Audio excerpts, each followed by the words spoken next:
ये है बांग्लादेश की पूर्व प्रधानमंत्री शेख हसीना। पूर्व शब्द हम इसलिए प्रयोग कर रहे हैं क्योंकि इन्होंने कल इस्तीफा दे दिया है और ये बांग्लादेश में नहीं रह रही हैं, ये आ गई हैं भारत। और भारत में जब ये आई हैं तो वहाँ पे हिंडन एयरपोर्ट पर उतरी हैं, जिसकी वीडियो हमने कल बनाई थी। उसके बारे में बताया था कि वो हिंडन एयरपोर्ट पर ही क्यों उतरी। वहाँ पे इन्होंने भारत के NSA यानी चीफ नेशनल सिक्योरिटी एडवाइज़र, भारतीय सुरक्षा सलाहकार अजीत डोवाल से मुलाकात की। इसके साथ साथ सेना के वरिष्ठ अधिकारियों से मुलाकात की। तो क्या कुछ प्लान बना उस मुलाकात के बाद और इससे पाकिस्तान को कैसे खतरा है वो समझेंगे।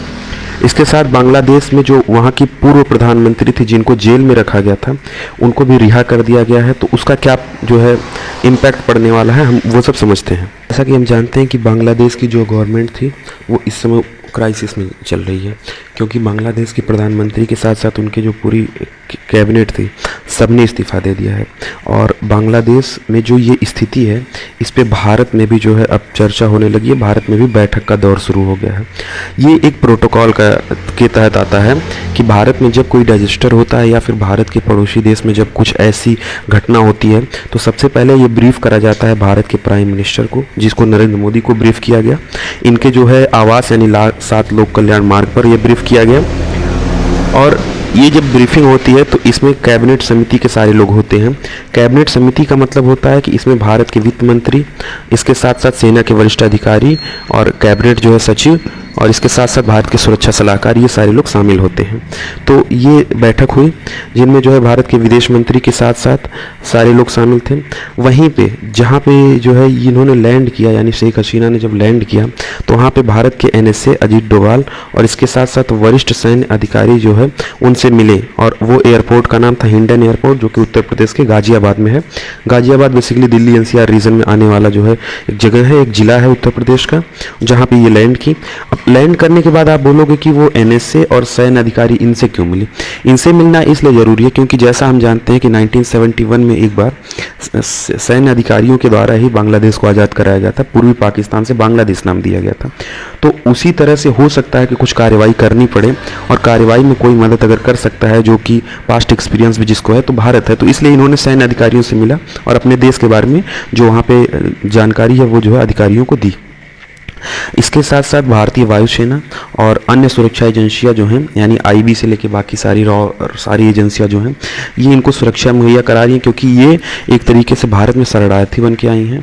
और जैसा कि पता है कि जो भी लोग भारत में शरणार्थी बन के आते हैं तो उनको कहीं ना कहीं भारत सुरक्षा जो है देता है और इन्हें सुरक्षित स्थान पर ले जाया गया है। बताया ये जा रहा है कि फ़िलहाल ये अभी दिल्ली में ही ठहरी हुई हैं।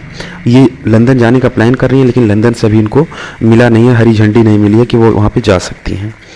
नाउ बात करें अगर क्या बात हुई है जो इनसे चर्चा हुई है यानी NSA से और जो है शेख हसीना से, तो उन्होंने बताया कि बांग्लादेश में जो मौजूदा हालात हैं उसके बारे में बताया, जो वहाँ पे राइट्स चल रहे हैं उसके बारे में बताया। इसके साथ साथ भविष्य में जो क्या कदम उठाने हैं उस पर भी चर्चा हुई, भविष्य में कैसे भारत उनको मदद कर सकता है इसके बारे में भी चर्चा हुई।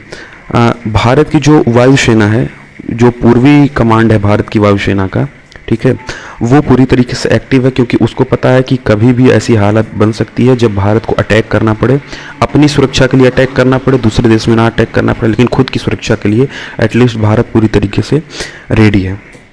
जब वो शेख हसीना वहाँ से आई भारत में तो वो किसी नॉर्मल विमान से नहीं आई। नॉर्मल विमान इन द सेंस कि जो किसी राष्ट्र का जो प्रधानमंत्री या राष्ट्रपति जो विमान यूज़ करता है वो विमान से नहीं आई, वो बल्कि एक ऐसे विमान से आई जो कि एक तरीके से परिवहन का काम करता है और एक तरीके से आर्मियों को जो है ढोने का काम करता है या फिर कुछ सामान को ढोने का काम करता है, जिसका नाम है C-130 हरकुलिस। जैसे C-17 ग्लोब मास्टर है उसी तरीके से C-130 हरकुलिस है। तो इससे वो जो है भारत पहुंची। इसका रीज़न ये था कि कई सारे लोग उनके साथ आने थे जो कि एक विमान में पॉसिबल नहीं था, और कुछ जो ज़रूरी डॉक्यूमेंट्स और कुछ ज़रूरी सामान जो थे उसको भी उनको अपने साथ लाना था। तो इसलिए उन्होंने अपना जो है जो उनका नॉर्मल विमान है उसको छोड़कर वो जो है ये यानी परिवहन जो है विमान से आई। इस पे पाकिस्तान को काफ़ी मिर्ची लगी है। पाकिस्तान के जो पूर्व मंत्री हैं फवाद चौधरी, उनका कहना है कि बांग्लादेश में जो जन विरोधी जो पूर्व जन विरोधी सरकार का समर्थन करना ये भारत को बंद कर देना चाहिए। यानी जो भारत समर्थन कर रहा है शेख हसीना का, उसको बंद कर देना चाहिए। और उन्होंने जो अजीत डोभाल ने जो मुलाकात की है बांग्लादेश के जो है पूर्व प्रधानमंत्री से, ये भी उनका कहना है कि ये अंतरिम मामलों में हस्तक्षेप है। इन लोगों से तो एक बात इनको नहीं समझ में आती है कि पहले तो इनकी कंट्री में भी ऐसे ही हालात बने हुए हैं, इनकी इकॉनमी एकदम डाउन जा चुकी है। इसके साथ साथ बांग्लादेश तो आज है ना, 1971 तक करीब 20 साल 21 साल तक तो इनके पास ही था बांग्लादेश, तो इन्होंने वहाँ पे क्या हालत बनाई थी। तो इनको ये सब बोलने से पहले खुद सोचना चाहिए।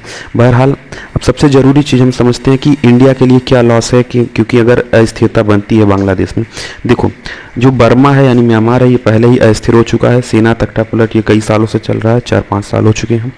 उसके बाद बात करें पाकिस्तान की, तो पाकिस्तान का वही हालत है, यहाँ पे भी कोई स्टेबल गवर्नमेंट नहीं है, इकॉनमी एकदम डाउन है। अफगानिस्तान की बात करें तो यहाँ पे भी डेमोक्रेसी ख़त्म हो चुकी है, तालिबान रूल आ चुका है 4 सालों से। इसके साथ बात करें अगर हम श्रीलंका की बात करें तो श्रीलंका में भी सेम हालत है, सरकार है लेकिन वो सरकार जो है वो भी कभी भी जा सकती है। नेपाल की बात करें तो नेपाल में भी अभी रिसेंट में उसकी जो सत्ता परिवर्तन हुआ है, यानी वहाँ की जो रूलिंग पार्टी थी कमल दहल प्रचंड, उनके जो है एक तरीके से कह लो कि सत्ता पर एक बहुत बड़ा हमला हुआ है, सत्ता परिवर्तन करने की कोशिश की गई है। तो आप देखो भारत पूरी तरीके से, भारत की जितनी भी नेबरिंग कंट्रीज़ हैं वो कहीं ना कहीं अनस्टेबिलिटी से गुजर रही हैं। अब तो बांग्लादेश भी हो गया। बांग्लादेश के अगर पर्सपेक्टिव से बात किया जाए कि बांग्लादेश में जो है इंडिया का क्या लॉस होगा, तो देखो इंडिया एक जो है प्रोजेक्ट पे काम कर रहा था जिसके तहत इंडिया बांग्लादेश से होते हुए नॉर्थ ईस्टर्न रीजन में जो है रेलवे लाइन को कनेक्ट कर रहा था, जिससे क्या होता कि कभी अगर इंडिया का ये जो पार्ट है सिलीगुड़ी कॉरिडोर जो है जिसको चिकन स्नेक कहते हैं, अगर चाइना कभी चिकन स्नेक पर अटैक कर देता है, जो कि बहुत काफ़ी जो है चौड़ा नहीं है, करीब 25 किलोमीटर के आसपास चौड़ा है, तो 25 किलोमीटर इतना कम चौड़ाई है, अगर मान लो कभी इसको काट देता है चाइना फ्यूचर में, तो इंडिया के पास एक बाईपास हो जिससे वो यहाँ पे नॉर्थ ईस्टर्न रीजन पे अपने आर्मीज को भेज सके। उसके साथ साथ यहाँ पे जो भी मैनेजमेंट की चीज़ें हों, फूड हो और जो भी क्राइसिस आए तो उनको ये मैनेज कर सके। तो इसलिए एक बाईपास रोड इंडिया जो है बनाने की कोशिश कर रहा था, जिस पे काम चल रहा था। फिलहाल ये स्थगित हो चुका है क्योंकि यहाँ पे गवर्नमेंट बदल चुकी है। और एक जो देश होता है जिसके आसपास के जितने देश हैं अगर वो अनस्टेबल होते हैं तो उससे एक स्टेबल देश पे ये जो है खतरा होता है कि पहली चीज़ तो क्योंकि अनस्टेबल देश अगर आपके आसपास है तो आपको जो है आपके बाउंड्रीज, आपकी जो सीमा है उस पर सुरक्षा बढ़ानी पड़ेगी। दूसरी चीज़ अनस्टेबल गवर्नमेंट होने से ये एक जो है नुकसान होता है कि वो किसी ऐसे देश के प्रभाव में आ सकते हैं जो उनको पैसा और लालच दे सकता है। सपोज़ करिए चाइना के प्रभाव में कोई देश आ गया और वो भारत का एकदम पड़ोसी है, तो वो चाइना के इशारे पर काम करेगा और भारत के लिए वहाँ पे जो है इंटरनल सिक्योरिटी के लिहाज से एक बड़ा थ्रेट हो सकता है। अब ये जो आप पिक्चर देख रहे हो, इस पिक्चर को आप याद कर लीजिए, क्योंकि ये पिक्चर जो है जो नई प्रधानमंत्री के रूप में जो है आने वाली है बांग्लादेश में, वो आने वाली हैं। ये फिलहाल प्रधानमंत्री रह चुकी हैं, पूर्व प्रधानमंत्री हैं और इनको जेल में डाल दिया गया था। ये विपक्षी नेता हैं बांग्लादेश की, जिनको वहाँ के राष्ट्रपति के जो है इंस्ट्रक्शन पे जो है इनको बाहर निकाला गया है। तो राष्ट्रपति को, वहाँ के राष्ट्रपति ने जो है जेल में जो बंद थे पूर्व प्राइम मिनिस्टर और विपक्ष के नेता जिनका नाम था खालिद जिया, उनको रिहा कर दिया है। आप कहोगे कि राष्ट्रपति ने ऐसा क्यों किया है, तो एक रूल होता है शैडो प्राइम मिनिस्टर का। शैडो प्राइम मिनिस्टर मतलब कि जो भी विपक्ष की पार्टी होती है उसका जो नेता चुना जाता है, यानी विपक्ष का जो नेता होता है, कभी अगर prime minister in the case जो है वो रूल से हट जाता है तो उस टाइम पे जो शैडो प्राइम मिनिस्टर होता है उसको एज ए प्राइम मिनिस्टर हम मान लेते हैं और राष्ट्रपति अपने स्पेशल पावर से उसको नियुक्त कर देता है। तो यहाँ पर सेम वही काम हुआ है।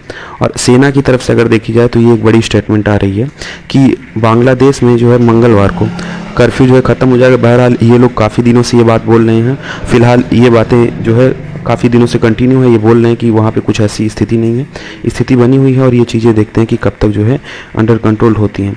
बात की शेख हसीना के जो बेटे हैं उनका बयान आया है। ये बयान इसलिए ज़रूरी है क्योंकि ये सिर्फ उनके बेटे नहीं है बल्कि ये पूर्व सलाहकार भी रह चुके हैं। क्योंकि अब उनकी कैबिनेट नहीं रही है तो इसलिए हम इनमें पूर्व सलाहकार का जो है टर्म ले रहे हैं, नहीं तो वैसे तो ये सलाहकार थे अभी तक जब तक उनकी कैबिनेट थी। तो ये सलाहकार थे और इन्होंने बताया है कि क्योंकि इनकी जान पर जो है खतरा था और ये अपनी सुरक्षा को मद्देनज़र रखते हुए इन्होंने क्या करा है, एक बड़ा फैसला लिया है और इन्होंने इस्तीफ़ा दे दिया है। और इसके साथ साथ ये लंदन के लिए रवाना हो चुके हैं। फिलहाल ये लंदन नहीं गई हैं, इंडिया में ये रुकी हुई हैं। इसके साथ अगर बात करें तो 15 सालों तक जो है इनका शासन रहा है, और 15 साल में इन्होंने वाकई बांग्लादेश की स्थिति को बदला है, क्योंकि बांग्लादेश को आज जो है कहीं ना कहीं एक उभरते देश के रूप में माना जाता है, एशिया का एक उभरता देश माना जाता है। ठीक है, और इसके साथ अगर बात करें तो जो ये जो आक्रमण शुरू हुआ था, जो ये प्रदर्शन शुरू हुआ था, ये दो लोगों के बीच शुरू हुआ था। वहाँ के स्टूडेंट्स बेसिकली प्रदर्शन कर रहे थे, उनकी कुछ डिमांड्स थी, और इनकी प्रदर्शन में जब वहाँ की सत्तारूढ़ पार्टी यानी आवामी लीग समर्थकों के बीच जो है और प्रदर्शनकारियों के बीच झड़प हो गई, जिनमें एक ही दिन में करीब 200 से अधिक लोगों की ऑन द स्पॉट डेथ हो गई। और पिछले 15 दिनों की अगर बात की जाए तो कुल 300 लोग मारे जा चुके हैं। और एक ही दिन में पुलिसकर्मी जो वहाँ पे लगाए गए थे इनकी मैनेजमेंट के लिए, तो एक ही दिन में वहाँ की जो है स्टूडेंट्स ने 13 पुलिसकर्मियों की पीट कर हत्या कर दी है। तो फिलहाल आज के वीडियो में इतना ही। Thank you.